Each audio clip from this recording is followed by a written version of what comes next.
The moment I stepped into the school gymnasium, my best friend's blank stare sent a shiver through me, not fear, exactly, but a gnawing unease. I clutched the sides of my dress, lifting the hem just enough to avoid tripping as I crossed the threshold. At the sign-in table, I scribbled Rachel on the guest list, expecting at least a flicker of recognition. The woman behind the table barely glanced up, just handed me a pink ticket and waved me through without a word. The Guess Who party was a tradition older than my parents, a quirky spectacle that had been a highlight of the school calendar since the 1960s. Every year, teachers handpicked 40 students, half boys, half girls for the event, pulling them aside in hushed conversations to invite them to join the masquerade. The rules were simple: girls dressed as boys, boys as girls, and everyone tried to guess who was who.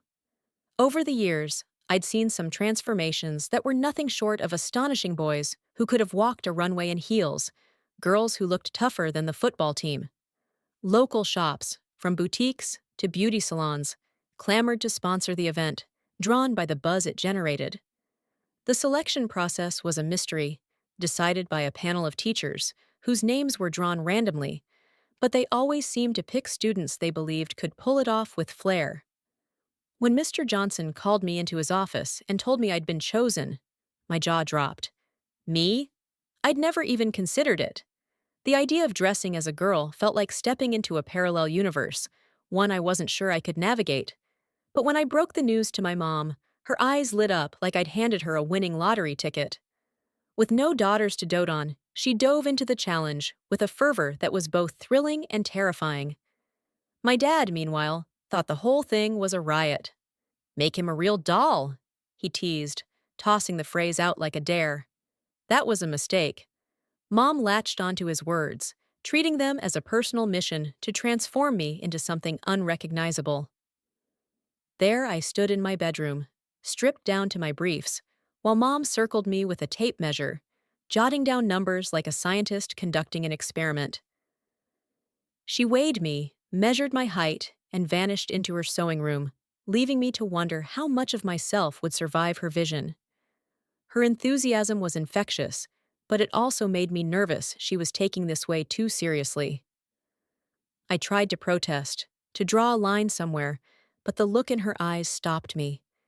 She wanted this, not just for me, but for herself, a chance to play dress-up with the daughter she'd never had.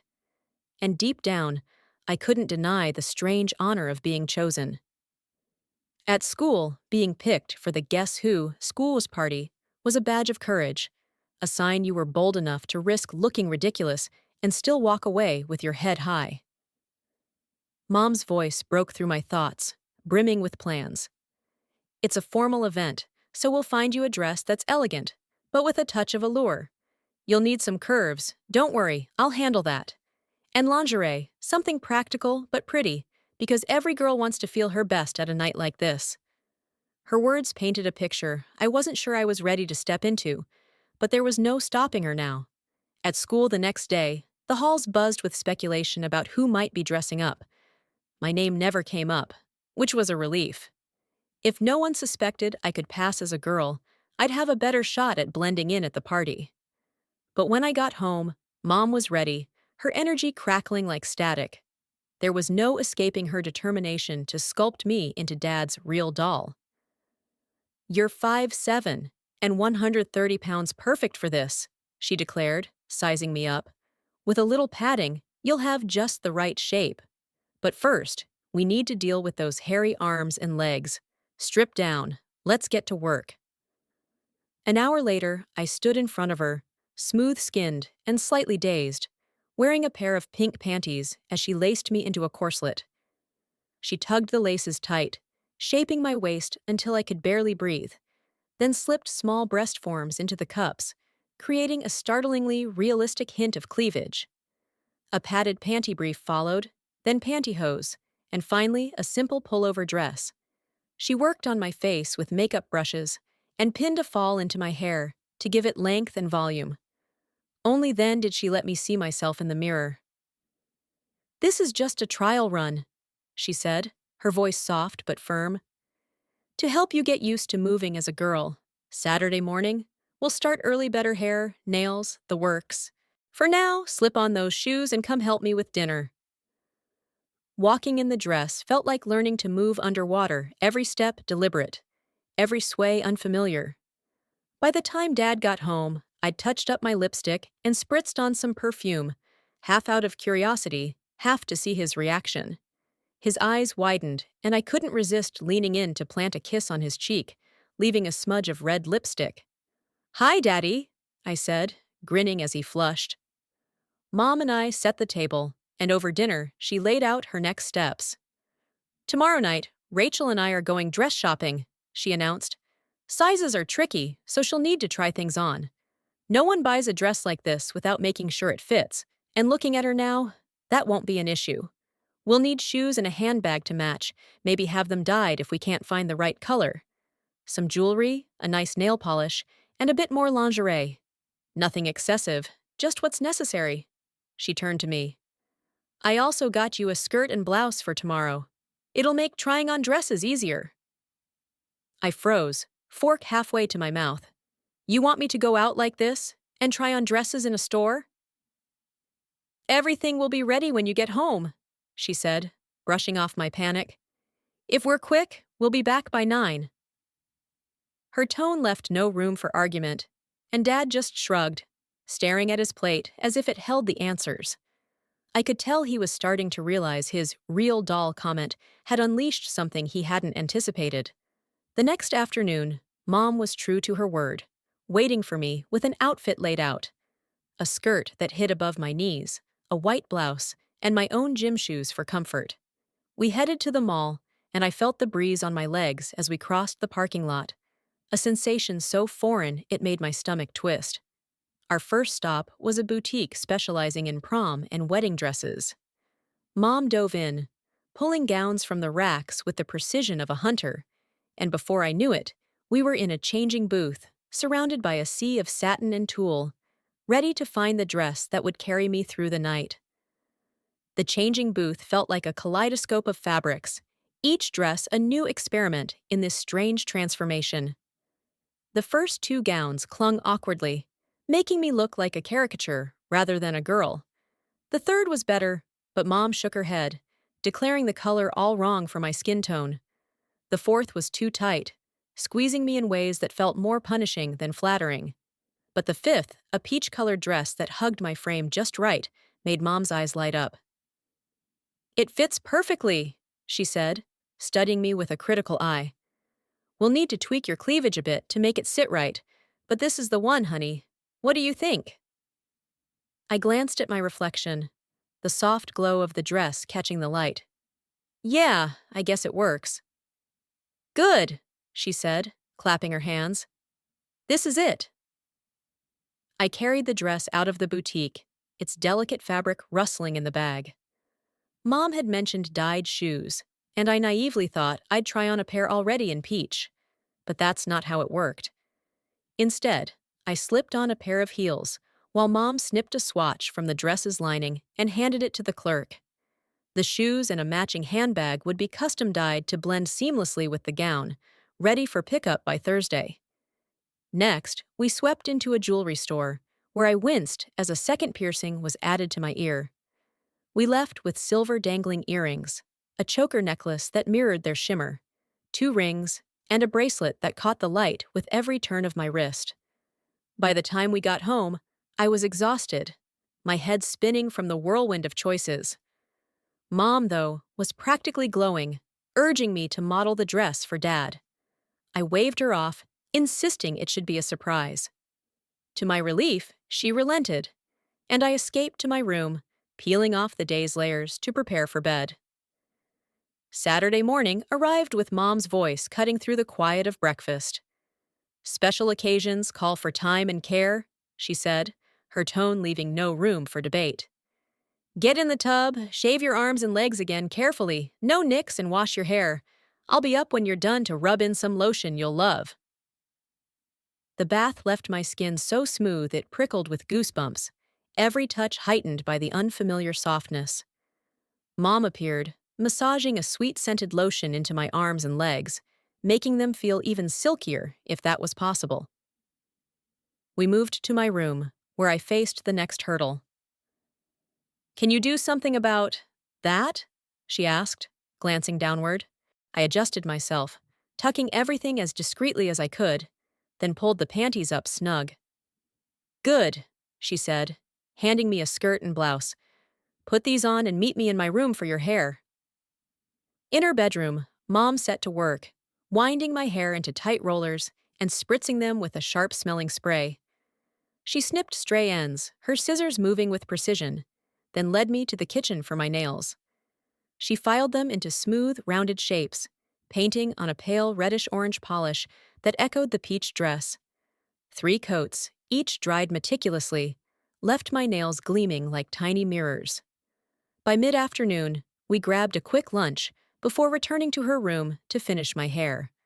She attached the fall, removed the rollers, and brushed until my hair blended seamlessly into long, cascading curls that grazed my shoulders, framed by short bangs. Silver and rhinestone barrettes pulled the strands back, ensuring my new earrings would catch the light. Under her watchful eye, I applied my own makeup foundation, powder, twin shades of eyeshadow, eyeliner along the upper lids, pencil beneath, and a sweep of blusher. Staring into the mirror, I had to admit, I looked convincing. Back in my room, Mom laced me into the corselet, but not before using tape to pull my chest together, creating a startlingly realistic cleavage. The breast form settled into place, amplifying the effect. I stepped into the padded brief, pantyhose, and 2 frothy petticoats before slipping into the dress sleeveless, low cut in front, with a daring dip in the back. Mom zipped it up, and I caught my breath at the sight. She fastened the choker while I threaded in the earrings and slid on the bracelet. The dyed shoes hugged my feet, their color a perfect match. Before I could speak, Mom dusted blusher between my breasts, enhancing the illusion of depth. I spritzed on perfume, swiped on lipstick, and turned to find Mom filling a small purse with essentials. She stepped back, her eyes soft. "You're so beautiful, Rachel," she said, using the name we'd chosen.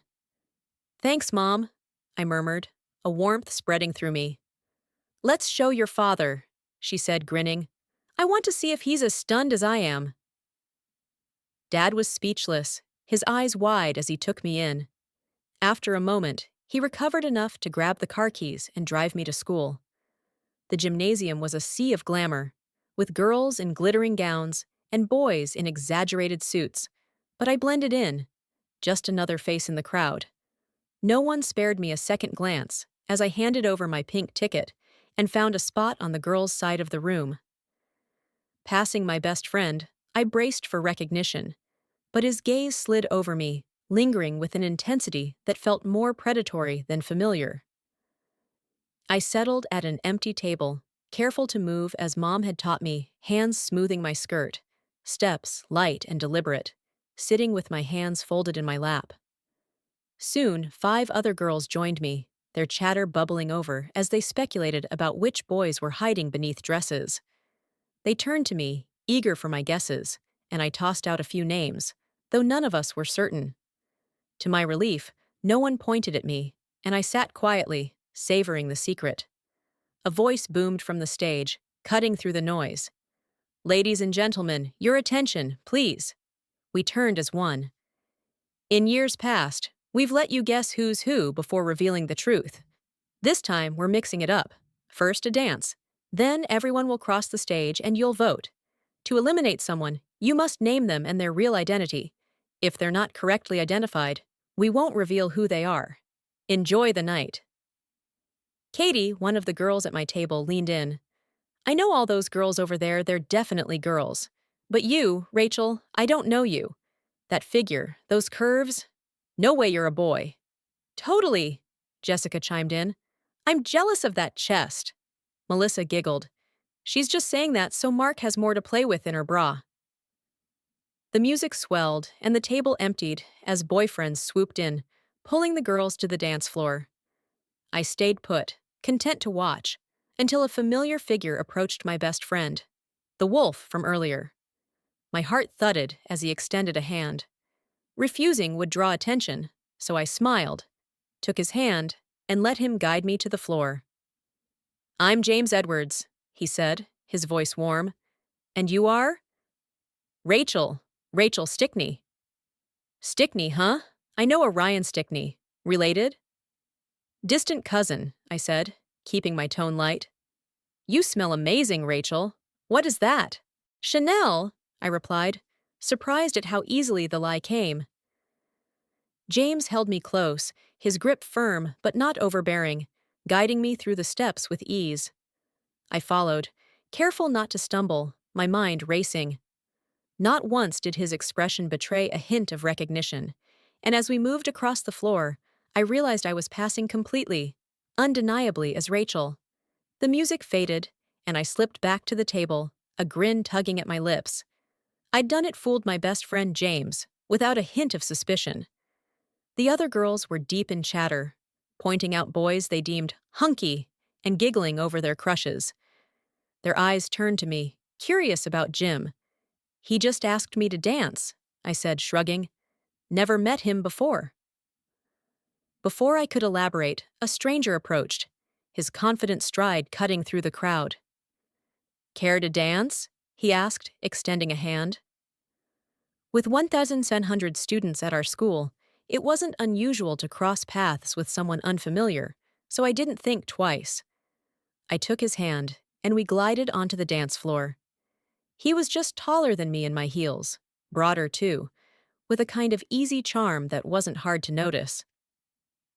"I'm Robin," he said, his voice warm.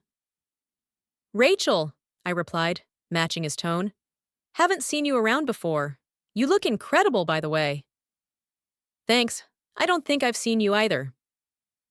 "You here with anyone?"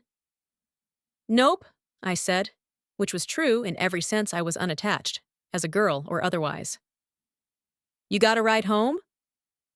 "My dad's picking me up." "Come on, Rachel, that's no fun," he teased, his grin widening. "Let me drive you home."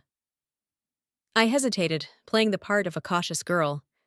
"But what if you're only interested in, you know?" "I just want to get to know you better, Rachel. That's it. Let me take you home and I'll prove it." "I'd have to call and ask," I said, stalling. He gestured to a quieter corner. "Come on, you can use my phone." When I called Dad, his shock was palpable through the line, but I reassured him it was just a ride, nothing more. He relented, though I could hear the reluctance in his voice. Why I agreed to let Robin drive me, I wasn't entirely sure. There was something in the way he held me on the dance floor, a strange pull that flickered in my chest, impossible, absurd, but undeniable. We spent most of the evening together, his presence warding off other boys who might have approached. The only time I left his side was when nature called, and I navigated my way to the ladies' room, a place I'd never set foot in before. On the way, Katie fell into step beside me. "Looks like you snagged one, Rachel," she said, nudging me. "Yeah, he's nice. His name's Robin." "Heading to the can?" "Desperate," I admitted, laughing. Mom had drilled me on the logistics of using the bathroom in a dress gathering the layers, positioning myself, managing it all without disaster. It sounded simple, but the reality was a juggling act. Still, I slipped into a stall, handled my business, touched up my lipstick, and emerged without a hitch. None of the girls batted an eye. No one whispered that I might be a boy in disguise. Robin was waiting when I stepped out, and we returned to the table just as the organizers began calling names for the parade. The process was alphabetical, so I was near the end. 46 students crossed the stage, half boys dressed as girls, half girls as boys. When the voting began, the room buzzed with guesses. 38 students were pegged as imposters, 25 correctly identified by their real names. 8 of us, including me, went unnamed entirely, and 13 were misidentified. I was thrilled to have slipped through undetected, but a pang of unease followed. Robin thought I was a girl, fully and completely. What did that mean for the rest of the night or beyond? And what about the quiet pride of being one of the few who'd pulled it off so convincingly? We danced again, Robin's hand steady on my waist. Around us, the revealed students gathered on the sidelines, some boys radiant in their gowns, some girls outshining the boys in their suits. As the night wound down, Robin led me to his car. "Can I see you tomorrow, Rachel?" he asked, his voice soft. "We could grab a pizza, hang out." I froze, searching for a way to say no without unraveling everything. Before I could answer, he pressed on. "I don't know about you, but dancing with you, it gave me chills. I feel like we're supposed to be together. Didn't you feel it too?" His words hit too close to home. I had felt it, that same electric hum, that impossible spark. But boys didn't feel this way about other boys, did they? I stayed silent, grappling with the contradiction. He drove me home, pulling up to the curb and circling around to open my door. He took my hand, helping me to the sidewalk, and before I could react, his lips found mine. His arms wrapped around me, and a shiver ran through me, leaving me breathless. He pulled back, smiling. "I was right, Rachel. You feel it too. I'll come by tomorrow, 2 o'clock. We'll get pizza, talk." The front door swung open, Dad's silhouette framed in the light. I introduced Robin quickly and slipped inside, my heart pounding. In my room, I stood frozen, the night's events crashing over me. I was a boy. Robin was a boy who'd kissed me, and I'd liked it more than I could admit. Mom appeared, unzipping my dress and helping me out of the layers. When she reached for the fall in my hair, I stopped her. "No, leave it," I said, surprising myself. Her eyes softened. "Is it that young man who brought you home?" "He asked me out," I blurted. "He's coming tomorrow at 2, for pizza." "Then we'll make sure you look just as lovely," she said, unfazed. "Mom, I'm not a girl," I protested, my voice cracking. "I can't. I mean—" "You let him kiss you," she pointed out gently. "And you didn't exactly push him away, Rachel. Maybe he thinks you meant it." But it's okay, honey. Every girl wants to feel beautiful, especially at her first big dance. A handsome boy chasing her can make her forget herself for a moment. You're not the first. You're not mad? Not at all, she said. We get swept up sometimes. It happens. Dad's going to lose it, I muttered. Maybe, she said, smiling. But he saw you kissing that boy and didn't say a word when you came in. I'll talk to him. Now wash your face and get to bed. I lay awake, staring at the ceiling, my mind a tangle of questions. I could end this, tell Robin the truth, step back into my old self. But the thought of shedding Rachel felt wrong, like betraying something I'd only just discovered. The other girls had embraced me as one of their own, and I wasn't ready to let that go. When sleep finally claimed me, it was deep and dreamless. But Mom's voice pulled me back to reality the next morning, sunlight streaming through my window. "Get up, honey," she called. "Come eat. We've got a big day ahead." I crunched through a bowl of cereal, the silence at the breakfast table thick with unspoken questions. I half expected Mom or Dad to say something, maybe tell me to take out the fall, or call off the whole charade, but neither spoke until I'd rinsed my dishes and set them in the sink. "We're letting you go out with this boy," Dad said, his voice measured but firm. "But you have to tell him the truth. There's no point in pretending to be someone you're not, is there?" "No, sir," I said, meeting his gaze. "I'll tell him, I promise." "Good. Then go get ready." In my room, I applied my makeup with a lighter touch than the night before, blending foundation and a hint of blush for a softer look. I slipped into the skirt and blouse, pairing them with my gym shoes for comfort. Mom worked on my hair, brushing the fall until it flowed naturally, then handed me a small purse.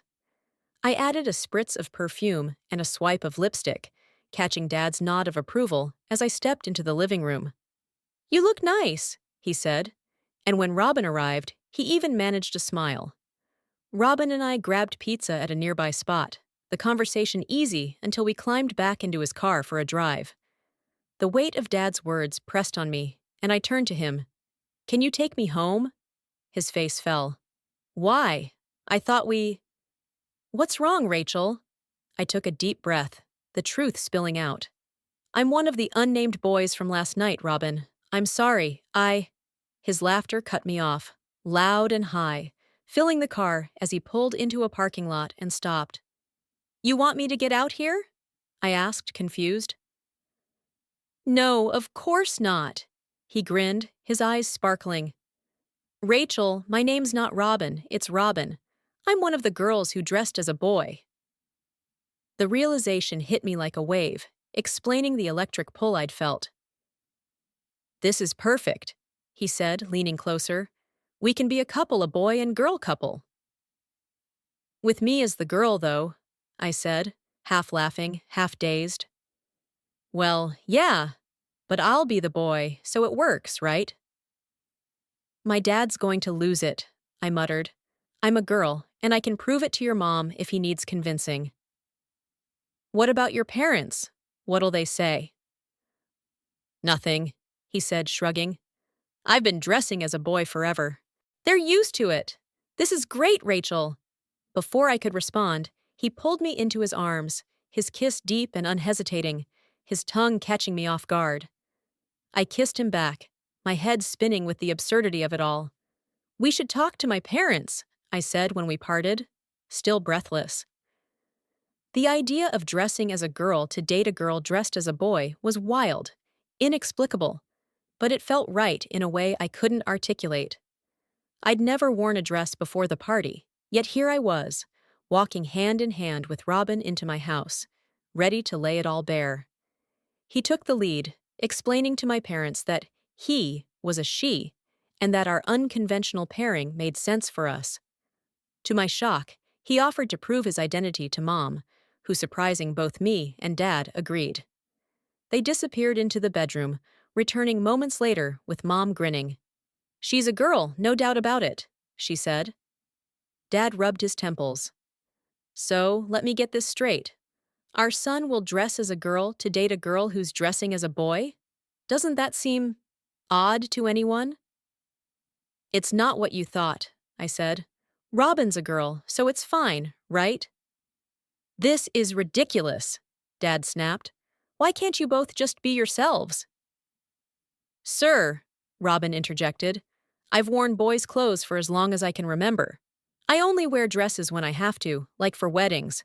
My parents don't love it, but they let me be me. Dad sighed, looking between us.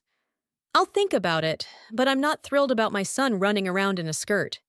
We'll discuss it, Mom said, her tone calming. For now, you can have the rest of the weekend. But come Monday, you're back to yourself. Got it? Absolutely, I said, relief flooding me, though Dad's frown lingered. Can we go to my house? Robin asked. I want my parents to meet Rachel. They're okay with you dressing as a boy? Dad asked, skeptical. Yes, sir, Robin said. I've always done it when I could weekends, mostly. They let me be myself. Dad studied us for a moment, then nodded. Fine, you can go, but be home by dinner. Thanks, Dad, I called, already halfway out the door. We nearly collided with Mrs. Parker, our neighbor, as we left. I sidestepped her, and Robin and I drove to his house, my heart racing with a giddy, unplaceable joy. I'd never dated, never worn a dress before this weekend, yet I felt strangely at ease. Knowing Robin was a girl made our connection legitimate, but it didn't erase the challenge ahead. If I agreed to this, I'd need to master looking, sounding, and moving like a girl consistently, convincingly. Meeting his parents didn't faze me until later, when I realized what it meant. Robin led me inside, his hand warm in mine. His mother's eyes widened at our clasped hands, a frown flickering before she masked it with a smile. Hello there. Mom, this is Rachel, Robin said. Hello, Rachel. Come sit. We settled on the couch, and Robin didn't hesitate. Mom, Rachel's like me. She's a girl, obviously, his mother said, glancing at me. No, Mom, Rachel's a boy, one of the unnamed girls from the party. His mother blinked. A boy? Yes, ma'am, I said. I can prove it if you want. No, dear, that's not necessary. If you're offering, I'll take your word for it. Do your parents know you're doing this? Yes, ma'am. They're okay with it for the weekend, but I have to be myself for school on Monday. I'd hope so, she said, her tone softening. You look so convincing. If you went to school like this, no one would guess. That was the point, Mom, Robin said. And Rachel nailed it. Nobody picked her out. They didn't pick me either. Rachel, his mother said. Mind if I call your mom? Just to talk? Not at all, I said. Robin nodded toward the back, and we grabbed sodas before stepping into the backyard. The air was warm, the grass soft underfoot as we sat. This could be tough for you, Robin said, his voice low. It's easy for me, I've got the build. Just cut my hair and bind my chest.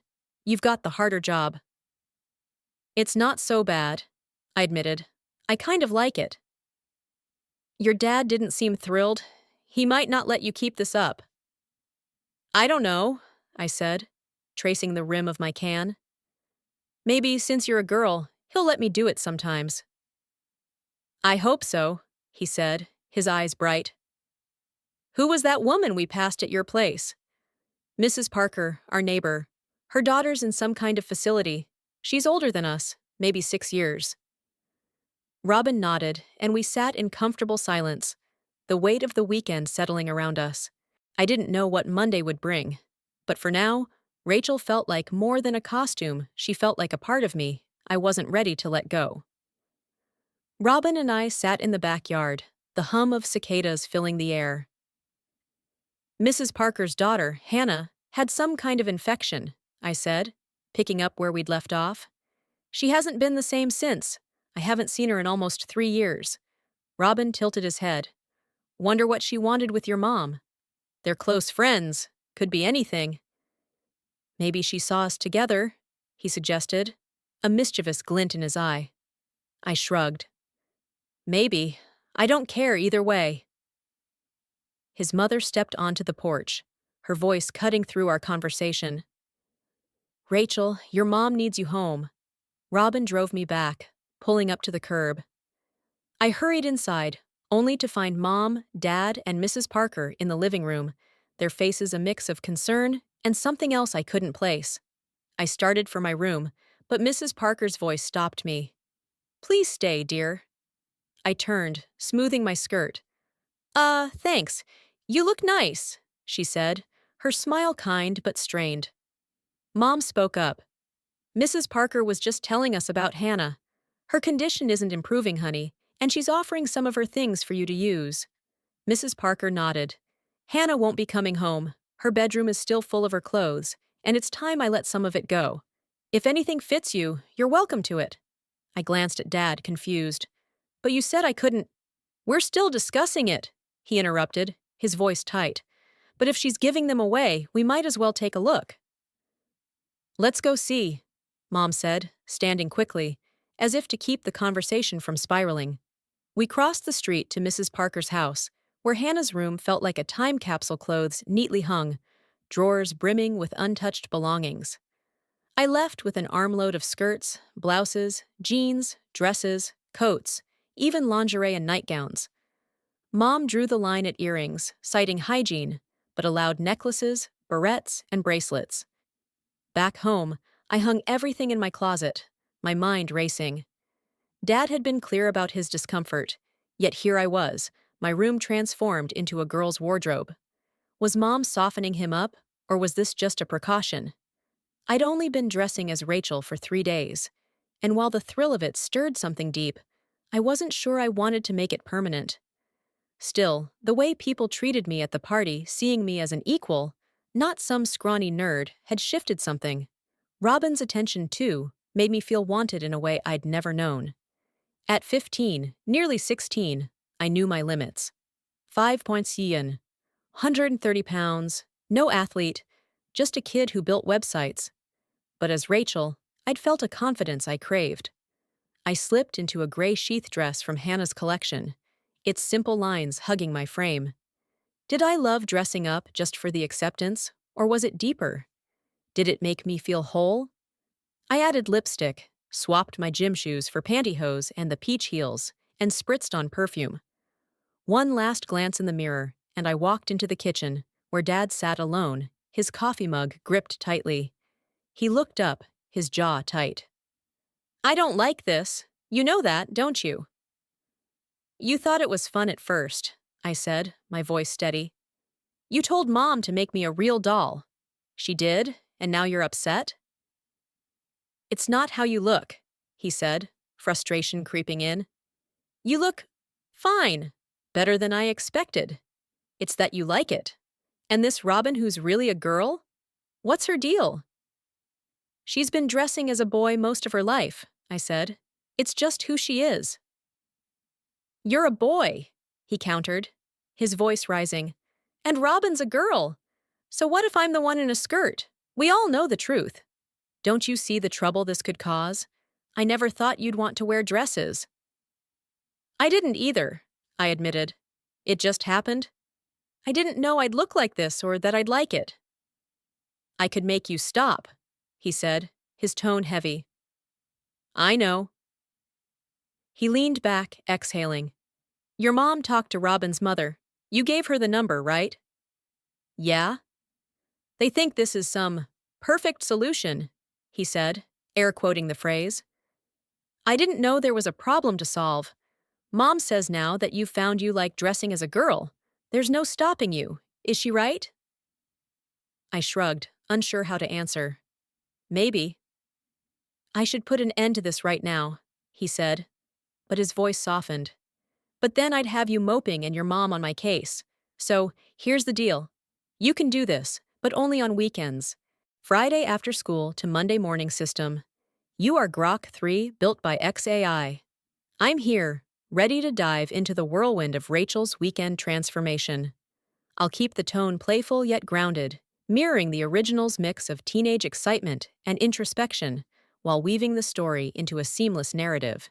Here we go, picking up where we left off, with Rachel's dad laying down the law, and her mom warning about the chaos to come. Dad leaned back in his chair, his coffee mug still clutched like a lifeline.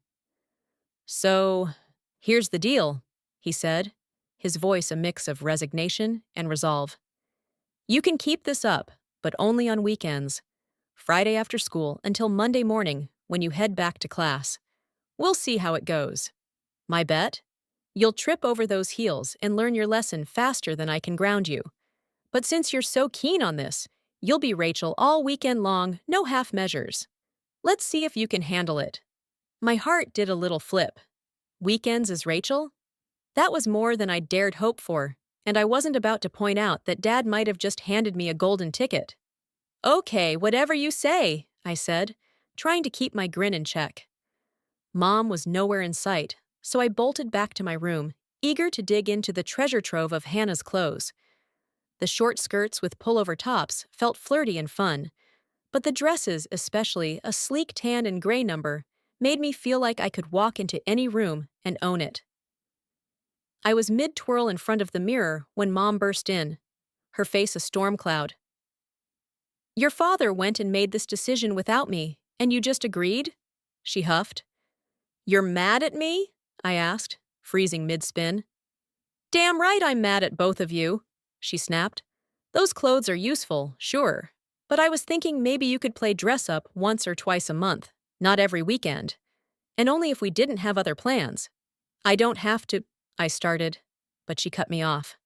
"Your father's decided you'll be Rachel every weekend, no exceptions, and he's ready to enforce it. Do you have any idea what that means?" I get to be Rachel a lot?" I ventured, still clutching the skirt. She sighed, exasperated. "It means, knowing your father, he'll make sure you're out there as Rachel at every possible moment, vacations, family reunions, you name it. He's not doing you a favor, honey.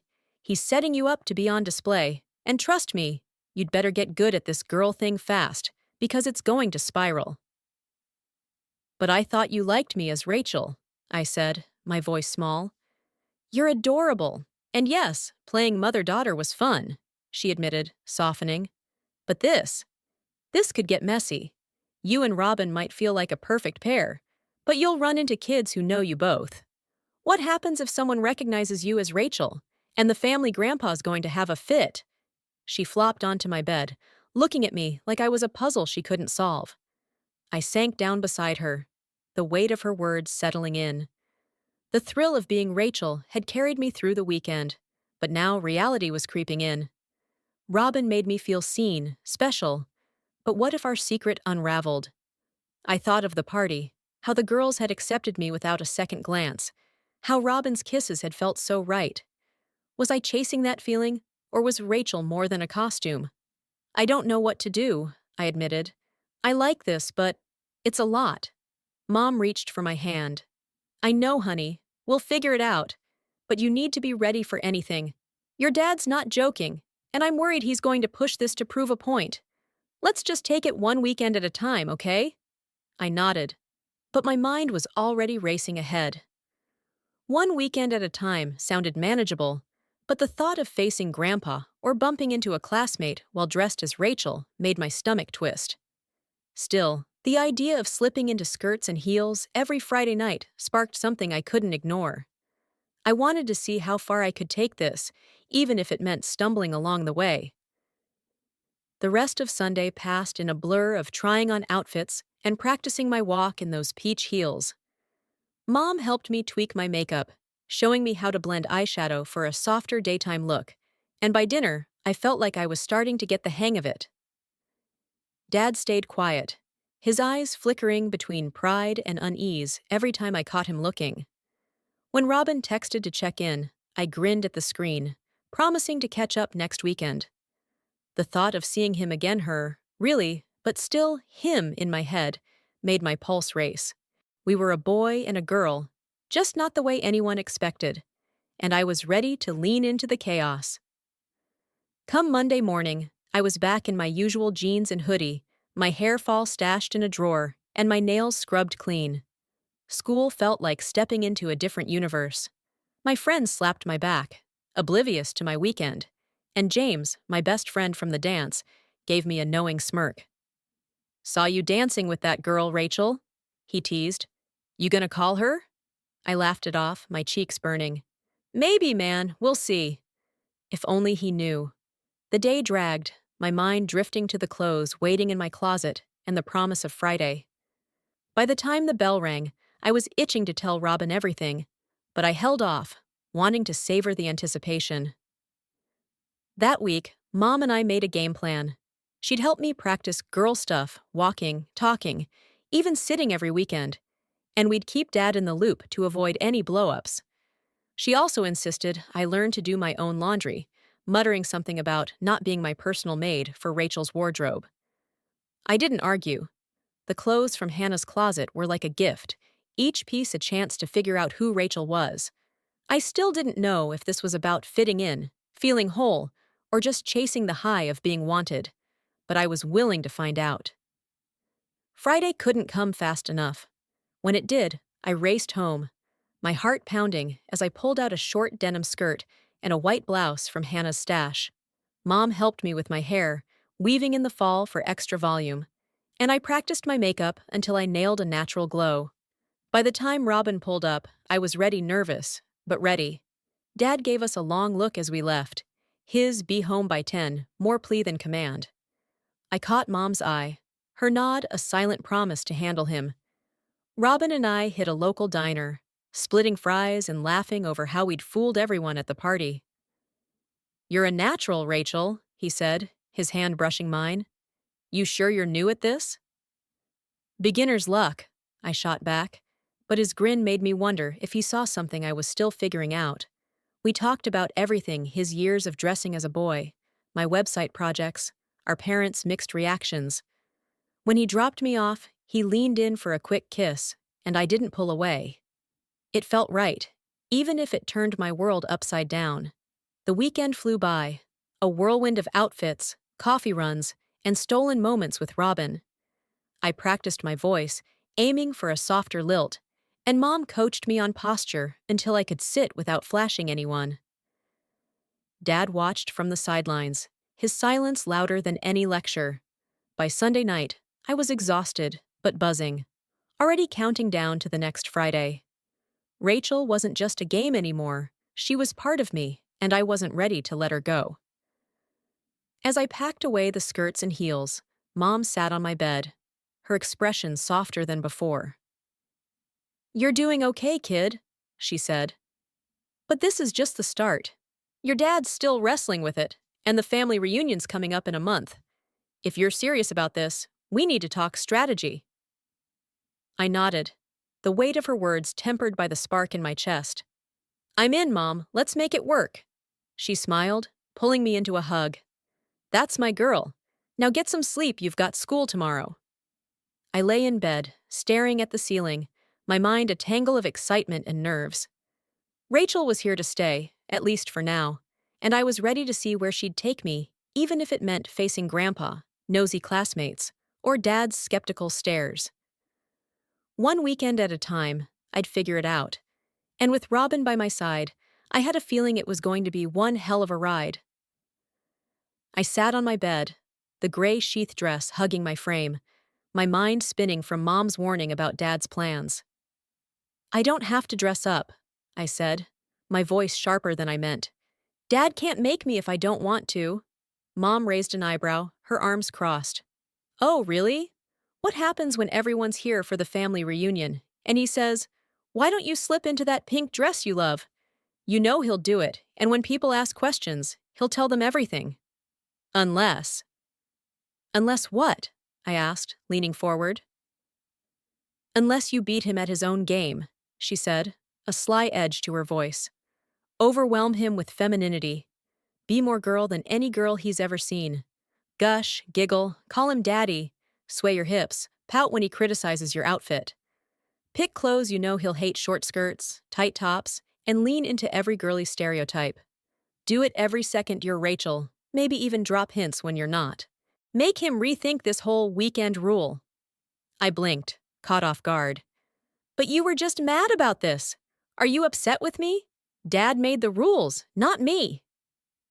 She sighed, her shoulders slumping. "I'm not mad at you, honey. Frustrated, yes, because I wanted to be part of that conversation. Your father said we'd talked it over, but we didn't, not really. If you want to stop, I'll back you. I know you like being Rachel, but I don't want you caught between us." "Dad told me to do this," I said, my voice softening. "I'll quit if that's what you want, but I don't want to. I just don't want to be the reason you two are fighting." "This is between your father and me," she said, her tone gentler now. "He's set the rules, so I'll go along for now. Unless you're ready to walk away from Rachel completely." I didn't answer, my thoughts a tangle of excitement and doubt. Quitting was an option, but the pull of Rachel, the confidence, the connection with Robin, the way I felt alive in her skin was too strong. I slipped on a blouse and shoes, staying in my room while Mom and Dad's voices rumbled downstairs, their argument a muffled storm. 2 hours later, Mom called me for dinner. Not a word was said about Rachel, and after eating, I retreated to my room, showered, and scrubbed away every trace of makeup and perfume. By morning, I was at the bus stop in my usual jeans and hoodie, just another guy blending into the crowd. At school, the buzz was all about the "Guess Who" party's 8 unnamed students, the mystery fueling wild guesses. I kept quiet, knowing I was one of them. Along with Robin. I spotted him between classes, his boyish swagger unchanged. But we didn't talk, just exchanged a quick nod. My mind was elsewhere, fixated on Friday, when I could slip back into Rachel's world. The girls' laughter, their easy chatter, the way they flirted with guys, it all felt so close, yet so far. Monday blurred into Tuesday, then Wednesday, each day dragging as I counted down. By Friday, I was a live wire, practically sprinting to the bus, only to find Mom waiting in her car. "Hi," I said, startled. "What's up? Why are you here?" "We need to talk," she said, motioning me inside. As I buckled up, she continued. "Your father's invited his work friends for a barbecue this weekend. You can stay with your grandparents, or you can stay home. But if you stay, you know what that means. Rachel's gotta show up, I said, my stomach flipping. Exactly. It's your call, Grandpa's or home. Home, I said without hesitation. I'm doing what you said, Mom. I'll be as girly as it gets. Maybe Dad'll back off. Or, she countered, he'll take it as proof you love being Rachel more than he thought. Maybe, I said, grinning, but I'm willing to bet on it. She nodded, a spark of amusement in her eyes. Fine. You need shoes, though. Let's go home so you can change, and after dinner, we'll shop. That evening, Mom and I hit the shoe store, picking out heels in white, red, and black, flats in white, black, and taupe, plus sandals and new gym shoes. Then, in a nearby mart, we grabbed shorts and a romper suit Mom's idea, something cute but casual for the barbecue. It was nearly 7, but Mom wasn't done. That corselet must be sweltering, she said as we climbed back into the car. Most girls wouldn't wear one to a picnic. We need something better for your curves. There's a shop by the grocery that sells prosthetics for mastectomy patients. They might have breast forms. Plus, if you look too comfortable as Rachel, it could push your father to rethink his plan. At the shop, a kind-faced woman greeted us. Mom explained we were looking for premium breast forms, and the woman led us to a fitting area, assuming they were for Mom. Oh, no, Mom said, chuckling. They're for Rachel. The woman hesitated, eyeing me. I've had girls come in wanting a boost when nature's slow, but is this necessary? Rachel's my son, Mom said bluntly. I doubt he'll grow breasts anytime soon. Oh, the woman's eyes widened. That's unusual, but I can help. Rachel, take off your blouse, please. She measured my chest, consulted a chart, and returned with 4 boxes. Holding each form against my skin, she chose one that matched perfectly. Is this for long-term use? She asked. Weekends, Mom said. Using a glue that smelled like contact cement, she attached the forms, blending the edges with makeup until they looked startlingly real. I stared in the mirror, mesmerized they moved with me, a small B cup, just enough to feel natural. The glue would hold for 2 to 3 days, dissolving in hot water, and she sent us home with enough for 4 months. Walking out, I felt the subtle bounce on my chest, a sensation both strange and thrilling. Katie's term, boy bait, popped into my head, and I stifled a laugh. Mom cautioned me not to mention the breast forms to Dad, just the shoes. At home, I slipped into my room, stripped down, and marveled at my new silhouette. Slipping on a nightgown, I messed around on my computer before bed, my mind racing with plans for the barbecue. I wanted to rattle Dad, not get roasted myself. A fleeting thought crossed my mind as I drifted off. If I ended up on the grill, what would burning silicone smell like? Saturday morning, I skipped breakfast, filled the tub, and shaved every stray hair, careful not to nick myself. The skin lotion Mom gave me left me silky smooth, and I returned to my room, ready to transform. I picked a fitted white top and the new denim shorts, the breast forms giving me a natural curve without the corselet squeeze. Mom helped with my hair, pinning the fall for a breezy look, and I applied my Makeup Light foundation, a touch of blush, and a soft pink lip. The white flats completed the outfit, and when I caught my reflection, I felt a surge of confidence. Rachel was ready to shine. Downstairs, Dad was prepping the grill, his coworkers due in a few hours. I twirled into the kitchen, calling out, "Morning, Daddy," in my sweetest voice.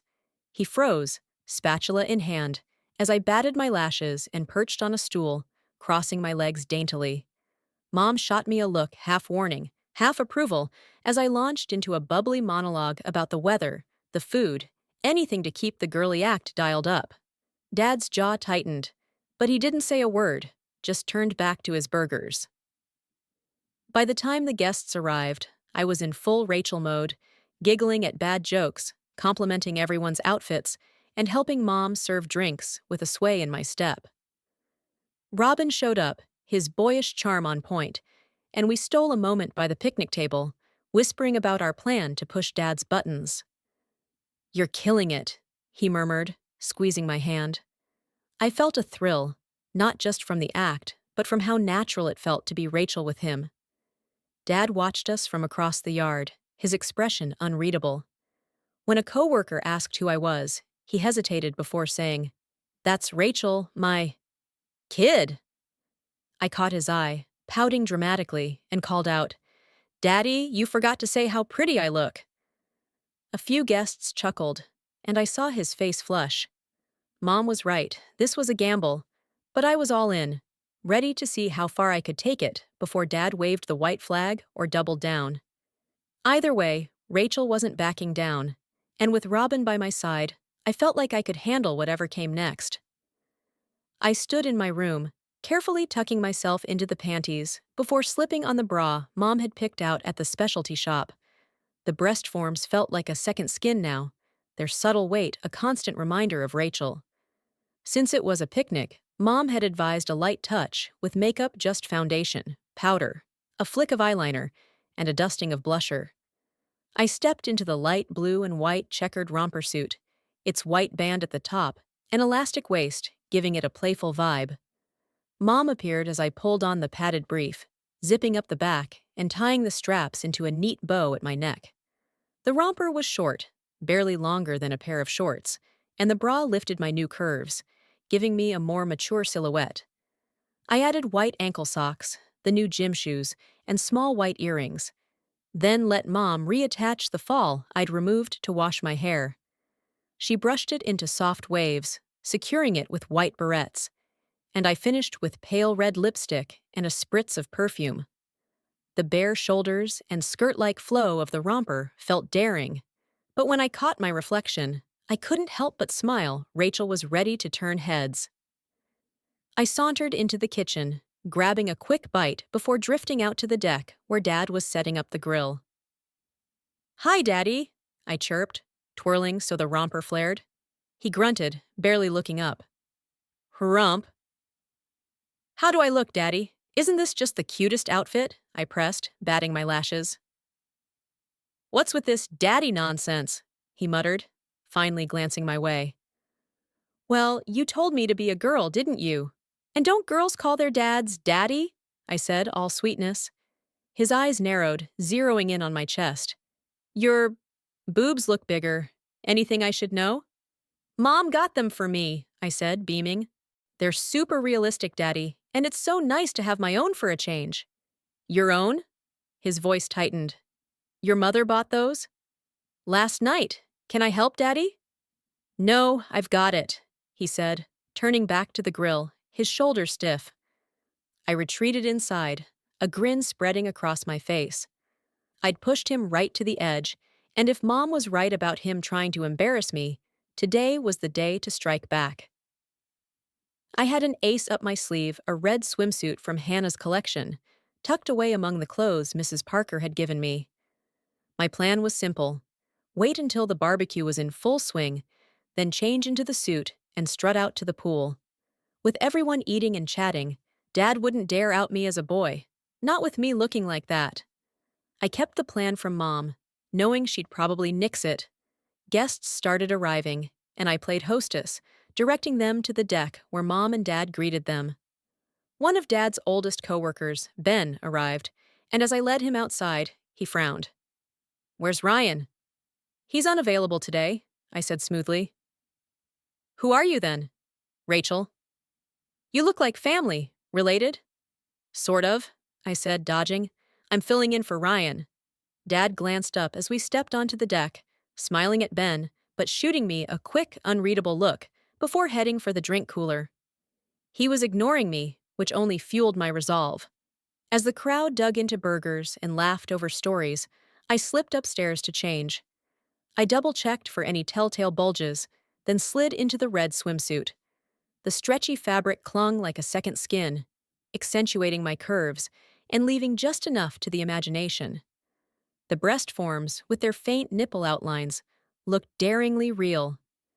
I knew this would grab Dad's attention and maybe make him rethink whatever he had planned. Sandals on, I started for the door when Mom and another woman rounded the corner. Rachel, Mom said, her eyes widening. Planning to use the pool? Thought I might, I said, casual. Is that okay? Well, yes, but who's this? The other woman asked, smiling. Rachel, Mom said. She's here for the weekend. My son would love to meet you, Rachel, the woman said. He's on the deck. Maybe, Mom cut in, her tone firm. Rachel, how about a wrap skirt for now? Sure, I said, my heart sinking at the mention of a boy my age. I grabbed a white skirt, tied it over the suit, and followed them outside, just as I heard Dad's voice carry over the chatter. You know, Ryan's got a new hobby. He's been… Honey? Mom's voice sliced through, sharp and deliberate. Dad turned, his eyes locking onto me, specifically my chest, and his words died in his throat. Can Rachel use the pool? What I mean is, he stammered, his face reddening. Yeah, sure, whatever she wants. Oh! Gavin! The other woman called. Come meet Rachel!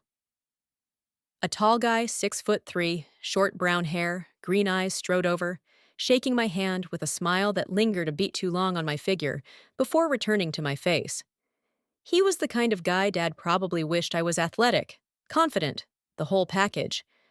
As a boy, I'd have felt small next to him, but as Rachel, I sensed a different power, one that made my smile sharper. Did I hear you're hitting the pool? He asked. Maybe later, I said, tilting my head. Yeah. Great. I brought my suit. Mind if I join you? Why not? I said, my voice light, but my mind racing. Mom pulled me aside as the crowd mingled. What are you doing? She hissed. Can't I use the pool? I asked, all innocence. Of course, but that suit… It's the only one I have, Mom. This or nothing. It makes you look… She hesitated. Good? I offered, grinning. Too good, she said. Why didn't you ask me first? Because you'd have said no, I admitted. And did you hear Dad? He was about to tell Ben about my hobby. Want to guess what that is? She sighed. I heard. But now Gavin's all over your father, asking to take you out. I'll say no, I said. Dad can't force me.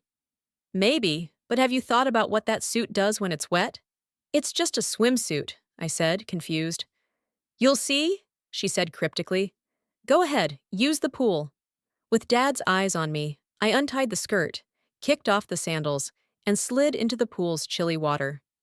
I shivered, letting my body adjust, then waded in the shallow end, careful not to wet my hair. Gavin emerged from the house in his swimsuit, all lean muscle and easy confidence, and slipped into the water beside me. He was exactly the son Dad probably dreamed of, strong, charismatic, not a scrawny website-building nerd like me. Our silent battle had reached a stalemate. Dad wanted me to ditch Rachel, but his own rules had boxed him in. I wanted to keep her, at least sometimes, and I wasn't backing down. Gavin swam closer, his grin easy. So, Rachel, you come to these barbecues often? First time, I said, keeping my tone flirty but guarded. You? My dad's worked with your dad forever, he said. I'm usually here, but I'd remember you. I laughed, dodging the compliment. Across the deck, Dad watched, his expression torn between frustration and something else, pride, maybe, or just exhaustion. I caught Mom's eye, her nod a silent acknowledgement of my gambit. The swimsuit clung tighter now, the wet fabric outlining every curve, and I realized what Mom meant. It left little to the imagination. Gavin's gaze flickered, and I felt that spark of power again, the kind only Rachel could wield. Dad might have started this game, but I was playing to win, and with every giggle and sway, I was rewriting the rules. I stood in my room, carefully adjusting the panties to keep everything tucked, then fastened the bra Mom had bought at the specialty shop. The breast forms settled into place, their weight a now familiar anchor for Rachel. For the picnic, Mom had suggested minimal makeup foundation, powder, a touch of eyeliner, and blusher, so I kept it light, my face fresh and summery. I slipped on the padded brief and stepped into the blue and white checkered romper suit, its white band and elastic waist cinching me in. Mom appeared, zipping it up and tying the straps into a bow at my neck. The romper was short, skimming my thighs like a flirty skirt, and the bra lifted my curves, giving me a silhouette that felt more grown-up than I expected. White ankle socks, new gym shoes, and small white earrings completed the look. After washing my hair, I'd removed the fall, but Mom deftly reattached it, brushing my hair into soft waves and securing it with white barrettes. A swipe of pale red lipstick, a spritz of perfume, and I was ready. The romper's bare shoulders and loose fit felt bold, and when I caught my reflection, I couldn't help but grin. Rachel was set to steal the show. I grabbed a quick snack in the kitchen before gliding onto the deck, where Dad was fussing with the grill. "Hi, Daddy," I chirped, giving a little twirl. He grunted, barely glancing up. "Harump." "How do I look, Daddy? Isn't this just adorable?" I pressed, batting my lashes. "What's with this daddy crap?" he muttered, his eyes flicking to me. "You told me to be a girl, didn't you? Don't girls call their dads daddy?" I said, all sugar. His gaze lingered on my chest, narrowing. "Your boobs look bigger. Anything I need to know?" "Mom got them for me," I said brightly. "They're so realistic, Daddy, and it's amazing to have my own for once." "Your own?" His voice tightened. "Your mother bought those?" "Last night. Can I help, Daddy?" "No, I've got it," he said, turning away, his jaw set. I sauntered back inside, a smirk tugging at my lips. I'd pushed him to the brink, and if Mom was right about his plan to humiliate me, today was my chance to flip the script. Tucked among Hannah's clothes was my secret weapon, a red swimsuit, stretchy and form-fitting. My plan: wait until the barbecue was buzzing, then change and strut out to the pool. With our backyard pool as my excuse, Dad wouldn't dare out me in front of everyone. Not when I looked like that. I kept it from Mom, knowing she'd probably veto the idea. Guests trickled in, and I played the perfect hostess, guiding them to the deck where Mom and Dad held court. Ben, one of Dad's longtime coworkers, arrived, and as I led him outside, he squinted. "Where's Ryan?" "Unavailable today," I said smoothly. "Who are you?" "Rachel." "You look like family. Related?" "Kind of," I said, evading. "I'm filling in for Ryan." Dad looked up, flashing Ben a smile, but shooting me a quick glance before grabbing a drink. He was dodging me, which only steeled my resolve. As the crowd dove into food and chatter, I slipped upstairs to execute my plan. I checked for any telltale bulges, then slid into the red swimsuit. The fabric hugged me like a glove, accentuating every curve, with the breast form's faint nipple outlines adding a daring edge. In the mirror, I looked undeniable, bold, feminine, untouchable. This would stop Dad in his tracks. I slipped on sandals and started for the door when Mom and another woman appeared. "Rachel," Mom said, her eyes widening. "Using the pool?" "Thought I might," I said, casual. "Okay?" "Well, yes, but—" "Who's this?" the woman asked, smiling. "Rachel," Mom said. "She's here for the weekend." "My son would love to meet her," the woman said. "He's on the deck." "Maybe," Mom said, her tone sharp. "Rachel, grab a wrap skirt for now." "Sure," I said, my stomach sinking at the mention of a boy. I tied on a white skirt and followed them outside, just as Dad's voice carried over the crowd. "You know, Ryan's got a new hobby. He's been—" "Honey?" Mom's voice cut like a blade. Dad turned, his eyes locking onto my chest, and his words faltered. "Can Rachel use the pool?" Sure, whatever she wants," he stammered, his face flushing. "Oh, Gavin," the woman called. "Meet Rachel." A tall guy, 6'3", cropped brown hair, green eyes strode over, shaking my hand with a smile that lingered on my figure. He was the picture of everything Dad probably wished I was: athletic, confident. As a boy, I'd have shrunk next to him, but as Rachel, I felt a spark of power. I smiled back, sharp and sure. "Heard you're hitting the pool?" he asked.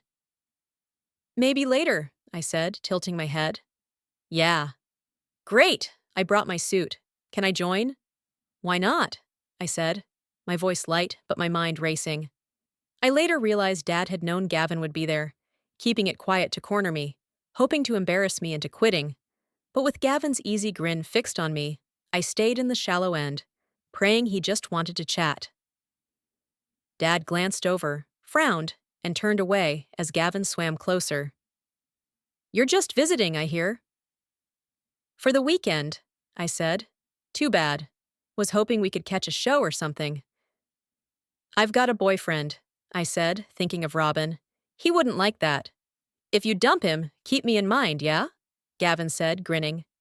"Sure," I said, matching his smile. "I'm getting chilly, Gavin. Gonna change." Stepping out of the pool, I felt the swimsuit cling even tighter, unaware that the wet fabric outlined the breast form's nipples and my smooth groin. I grabbed a towel, bending to dry my legs, my chest swaying. Dad's stare burned into me, and I bolted inside, peeling off the suit in my room. After drying off, I slipped back into the romper, the familiar fit calming my nerves. Back on the deck, Dad looked ready to erupt, and I kept my distance. When the last guest left, I braced for the inevitable. "I want to talk. Now!" Dad barked. "Sure, Daddy," I said, unable to resist. "Don't call me that." "Okay, Dad, whatever." "That display today was uncalled for," he snapped. "Why?" Mom interjected, her voice calm but pointed. "Yeah," I said, heat rising. "You were about to tell Ben about my little hobby just as I came out, and you're mad at me for protecting myself? By wearing that skin-tight swimsuit?" He shot back. "And those. They looked real, and I bet Gavin thought so too. I saw you flirting with him. What's gotten into you? Have you gone sissy and started liking boys?" "No," I shouted, my anger flaring. "None of this would have happened if you hadn't demanded I dress as a girl every weekend. You invited everyone, including Gavin, knowing how I'd be dressed. You set me up to look bad, but it backfired because I saw it coming. Don't blame me, I did what you told me, and now you hate it." "I should knock you into next week for talking to me like that," Dad growled, standing. "Maybe you should," I spat. "Maybe you'll leave me alone." "Enough!" Mom's voice cracked like thunder. "I'm done with you two. Sit," she ordered Dad. "Rachel's right to feel attacked. So what if our son likes dressing as a girl? If we'd let this run its course, it might have faded. But no, you forced her to dress every weekend, and I know you plan to expose her today. It didn't work because I stopped it. You didn't consult me, just went ahead." She turned to me. "And you, I said be feminine, not a sex symbol. You provoked your father to the breaking point.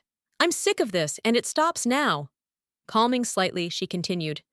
"After today, Rachel can't just vanish. Your friends met her," she said to Dad. "And you," she said to me, "made it so no one would doubt Rachel exists. That pool stunt left us few options." Silence hung heavy as Mom's words sank in. She admitted I enjoyed dressing up, but insisted she hadn't raised me to be a girl. Our actions, Dad's rules, Mom's encouragement, my defiance had trapped us.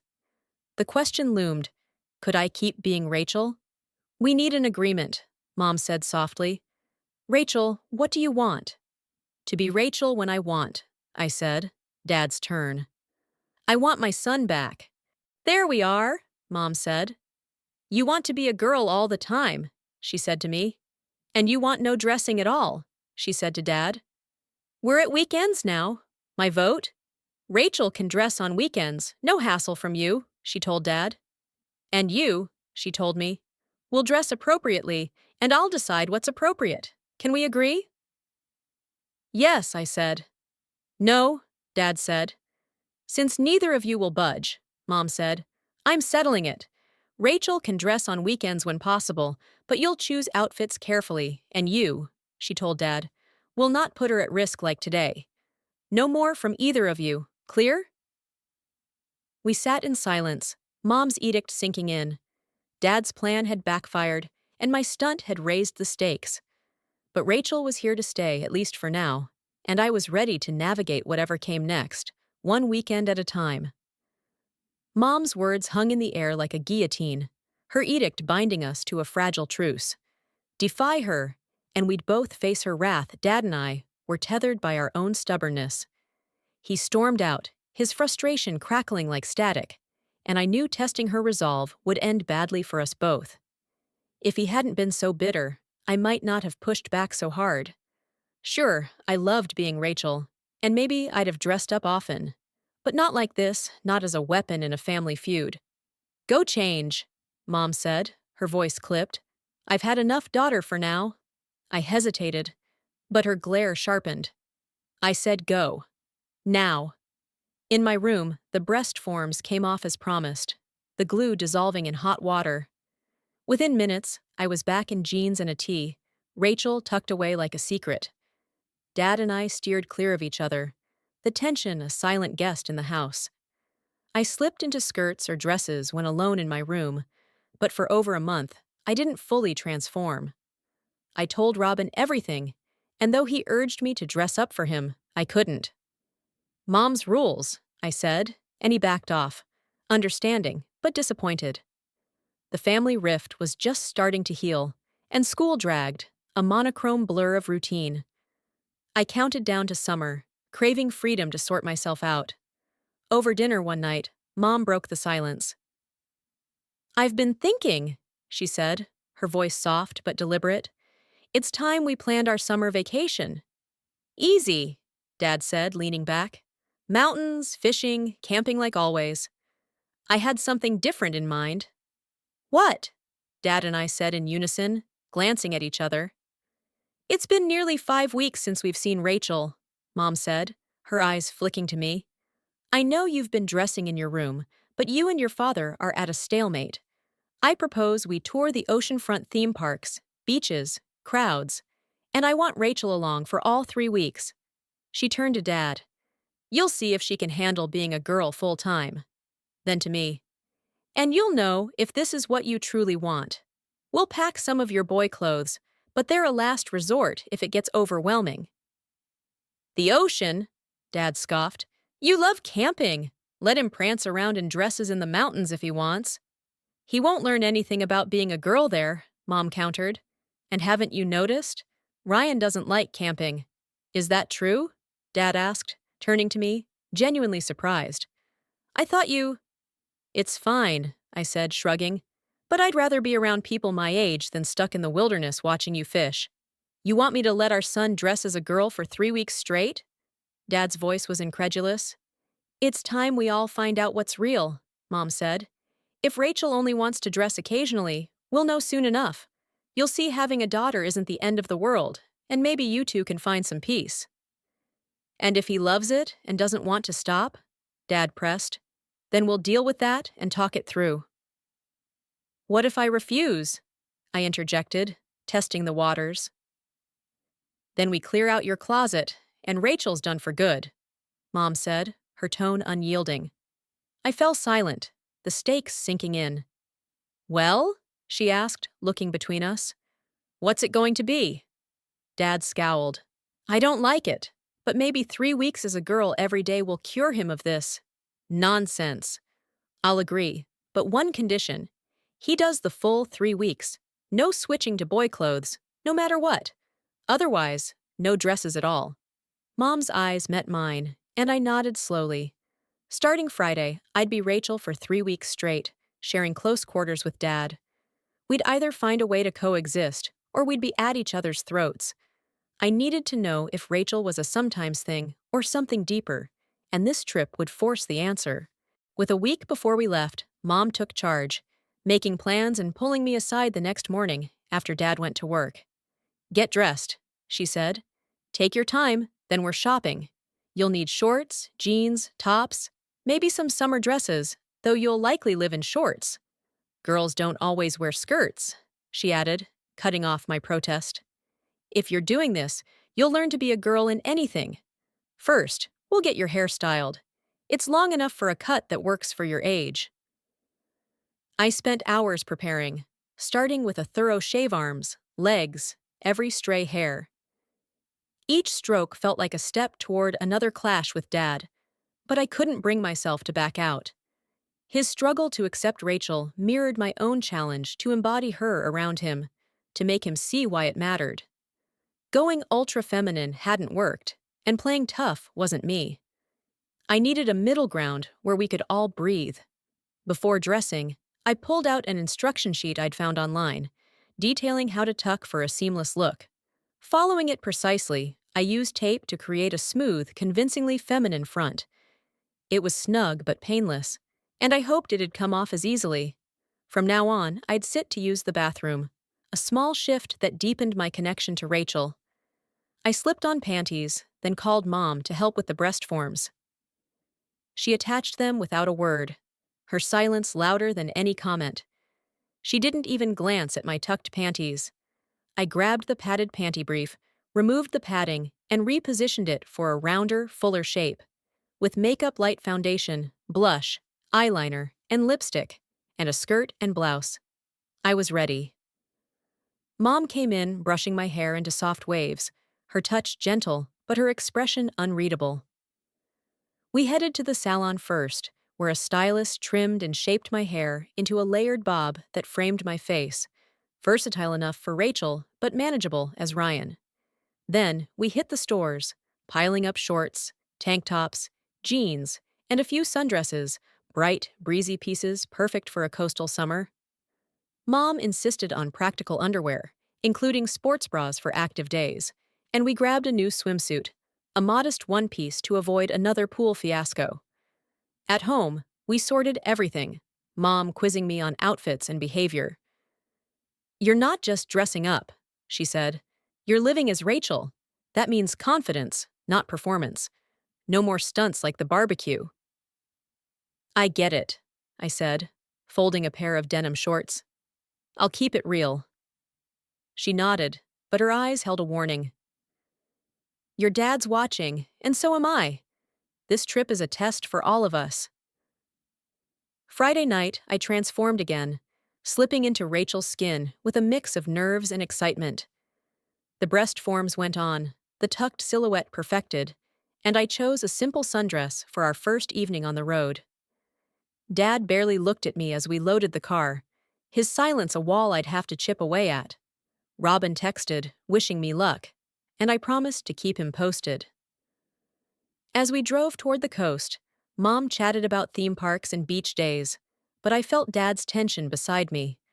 3 weeks as Rachel, no escape, no boy clothes. I'd either find my place as her or crash spectacularly, and with Dad's eyes flickering to me in the rearview mirror, I knew he was betting on the crash. The first few days were a blur of boardwalks, roller coasters, and crowded beaches. I stuck to shorts and tanks, my new bob bouncing as I navigated crowds, Mom coaching me on posture and small talk. I kept my voice soft, my movements deliberate, and to my surprise, people treated me like any other teenage girl, some even flirted, which I deflected with a smile. Dad watched, his frown softening slightly, when I helped with dinner or laughed with Mom over a bad carnival game. But he bristled when a boy lingered too long, muttering about keeping it appropriate. I didn't push back, focusing instead on being Rachel authentic, not exaggerated. By the second week, I felt her settling into me. The taped tuck, the breast forms, the casual outfits, they weren't just props. They were part of how I moved through the world. I caught Dad staring one evening as I braided my hair, a flicker of something like curiosity in his eyes. "You're good at that," he said gruffly, then turned away. It wasn't approval, but it was a start. Mom noticed, squeezing my hand later. "He's coming around," she whispered. "Just keep being you." The trip wasn't perfect. I missed Robin, and some days, the effort of being Rachel full-time wore me down. But I also loved the freedom laughing with strangers, feeling the sun on my bare shoulders, knowing I was passing as me, not a performance. As the third week loomed, I realized Mom was right. This was a test, and I was learning what I needed. Rachel wasn't just a weekend escape. She was part of who I could be, if I chose. But choosing meant facing Dad, the family, and maybe even the world beyond our vacation. For now, I tightened my sandal straps, flashed Mom a grin, and stepped into the next adventure, ready to see where Rachel would take me. I slipped on small silver earrings and swiped on pale red lipstick, the final touches before Mom and I headed out.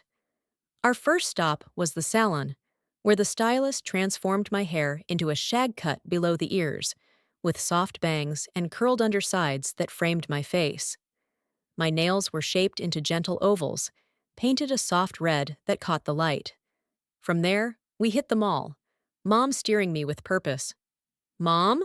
I said as we walked, my voice tentative. "Yes?" "Does Dad hate me?"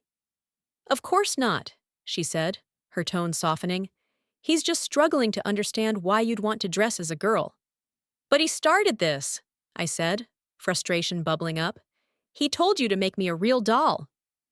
"True," she admitted. "None of us, especially you, expected you'd like it." "I don't even know why, Mom," I said, my voice cracking. "Honest." "I believe you," she said gently. "If this is something you feel deep down, we need to help Dad see that. Think about it.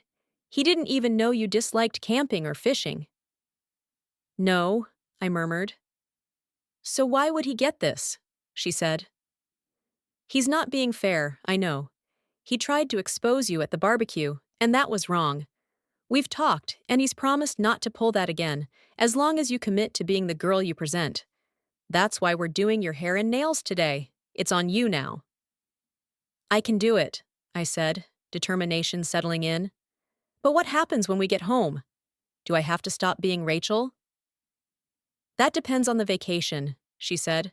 "Let's focus on us for now. I've said before I'm not thrilled about you dressing up, but I'm going along to see if this is truly you or just a phase. We'll find out together." "But the breast forms," I said. "If you didn't want this, why buy them?" She sighed. "I was angry at your father, for one. And if you're going out as a girl, I wanted you safe, confident. Those forms were a small price for that security. I tipped you off about the barbecue because I knew your father's stunt would have hurt you and made him look foolish. Let's forget that for now. Today's about fun, okay?" "Okay," I said, forcing a smile. We started at a lingerie store, picking up 2 nightgowns and another bra, then moved to the junior section. I chose shorts and tops, while Mom added spaghetti strap tanks for cooler days and a pair of capri pants. We grabbed 3 summer dresses, 2 fancier out-to-dinner dresses, and a hot pink tee with princess in red glitter. Socks, pantyhose, and a stop at a makeup counter for products matched to my skin tone followed. Finally, we bought 2 swimsuits, a modest one-piece, and a green and white floral bikini Mom picked out.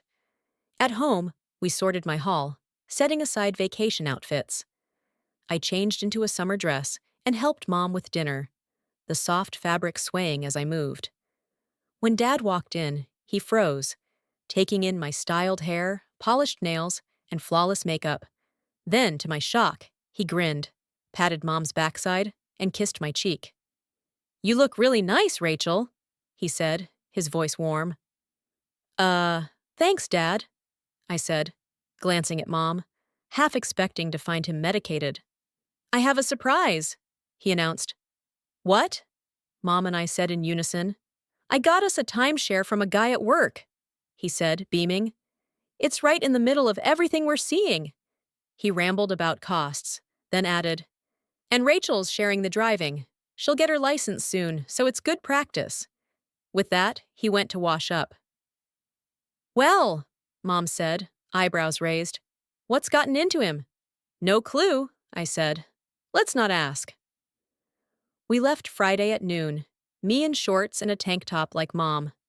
Dad drove for 5 hours, then Mom took over until we stopped for the night. Saturday, I wore a skirt and the princess tee, and Dad let me drive until we neared our destination. At the timeshare, we settled in and hit a nearby restaurant. Over dinner, Dad dropped a bombshell. "I got promoted," he said, grinning. "Tim told me today I start when we get back." "You rat," Mom said, laughing. "Why keep it secret?" Wanted to surprise you, he said, then hesitated. And Tim invited us to his place to celebrate. He was impressed with how Rachel handled Gavin at the barbecue. She's invited too. Is this another setup? I asked, my guard up. No setup, Dad said, raising his hands. Just an invitation. It's Thursday, Mom said. We have to go home? No, he's got a second home near here. Mom and I exchanged a look, hoping Dad wasn't scheming again. The next day, we dove into the massive theme park across the street. By noon, my shoulders were pink, so Mom slathered on sunscreen, and we stayed until we'd seen it all. The week flew by beaches, rides, crowded boardwalks, and I settled into Rachel, wearing shorts and tanks, my bob bouncing as I moved. Thursday morning, I chose the strapless bra and the sleeveless gray sheath dress with spaghetti straps, pairing it with black heels. At Mom's suggestion, I packed the bikini and makeup in her small bag. Dad let me drive, and we pulled into Tim's driveway, where Gavin greeted us, his grin widening when he saw me. As he took my hand, I caught Dad's frown. Gavin led us inside, and while our parents chatted, he steered me to the poolside. You look great, Rachel, he said, his eyes warm. They'll talk forever. Want to swim? Not yet, I said, cautious. Come on, I hope you brought that red suit. You looked amazing in it. I'd better, I started, but he cut me off. I'll ask if it's okay. My stomach twisted. I hadn't planned on swimming, not with Dad's eyes on me, and Gavin's enthusiasm pushing the boundaries of my carefully crafted Rachel. The bikini in Mom's bag felt like a ticking bomb, safe for the beach. But here, with Gavin and Tim's family, it could reignite the tension I'd worked so hard to diffuse. I glanced at Dad, his expression unreadable, and wondered if this was another test. Mom's advice echoed, be the girl you look like, not a performance. I took a deep breath, ready to navigate this new challenge, determined to keep Rachel steady, no matter what Gavin or Dad had in store. I trailed Gavin back into the house, my heart pounding as he asked if I could swim. I glanced at Mom, who gave a quick nod and handed me her bag. Dad's face tightened. He was braced for another showdown. Brenda, Gavin's mom, led me to her room to change, closing the door behind me. The green and white floral bikini, tried on once in the store, was modest but snug. A panty with a wide triangle front and a bra that tied at the neck.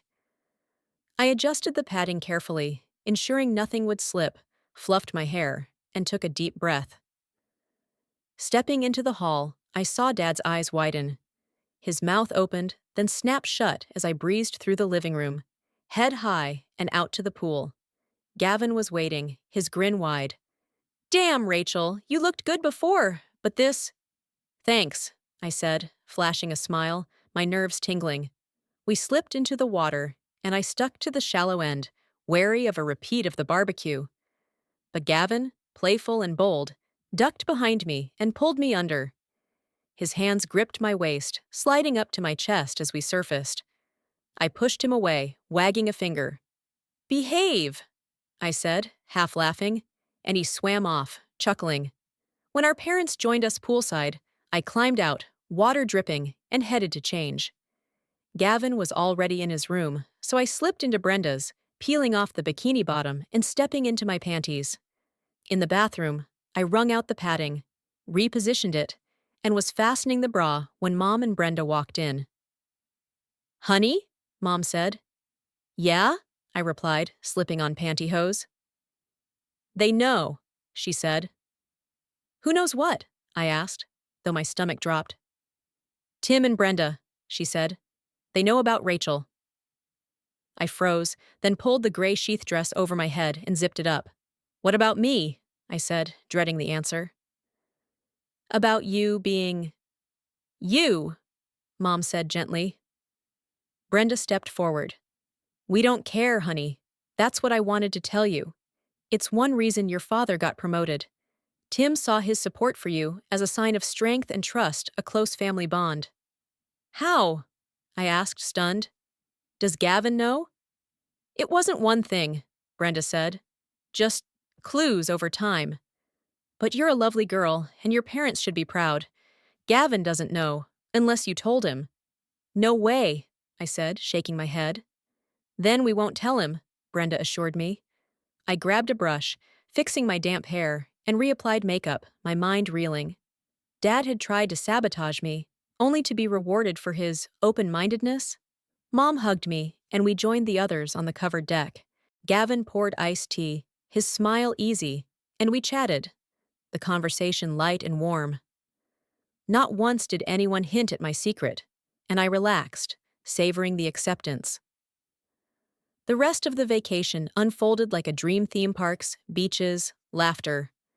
I wore every new outfit at least twice, and Dad, to my surprise, began treating me like a daughter. He posed for a photo with me, his arm around my shoulders, and let me drive partway home. Back at the house, no one suggested I switch back to boy mode.